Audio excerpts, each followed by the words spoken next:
On this day of remembrance of the 4th anniversary of the assassination of Walter Rodney, I'd like to remember him by reading a short extract from a book he wrote for children, Lashmi Out of India. My cousin Nigel, who was with Walter to the very end, sends his greetings and informed me that Kofi Bandu Out of Africa was actually the first book he had planned in a series of books for children. The others were Fungafat Out of China, Adrian Hendricks Out of Holland, Joanne Gomez out of Madeira, and additionally he had planned to write a history of the indigenous people of Guyana. Sadly, none of that was written. So I'm going to be doing a reading from the book, as I said, Lashmi Out of India, and this will be the last page, page 19. To leave home and country was a big decision.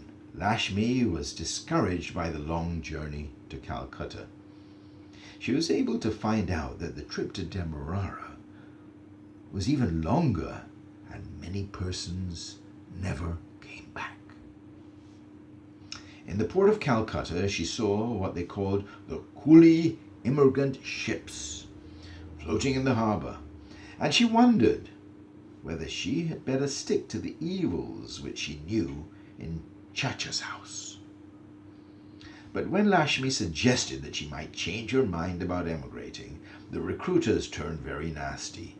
From Patna to Calcutta, they had taken very good care of the group and the prospective immigrants, of which Lashmi was part. They all received food, and they were filled with visions of gold, money, and land in Demerara. But the recruiters got vicious when they heard of anyone wishing to opt out after they had reached Calcutta. "You have eaten our salt," they said to Lashmi. "You have to go as an indentured labourer, or we shall beat you and leave you to the carrion crows." What eventually made up Lashmi's mind was meeting Prashad.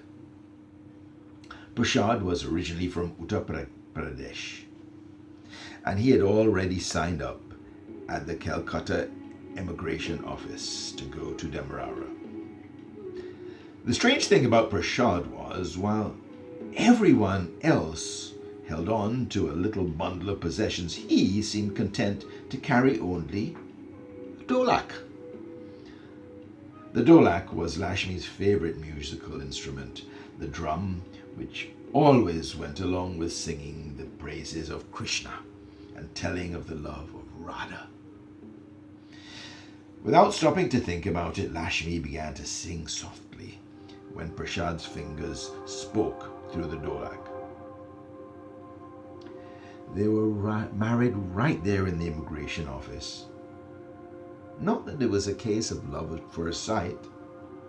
There was nothing as romantic as that. Lashmi was being quite practical in consenting to a marriage of convenience before undertaking the voyage to the unknown, the voyage to Demerara, as number 314 X Clarence 1865. So that's just a brief reading. It's a very nice book to present to children.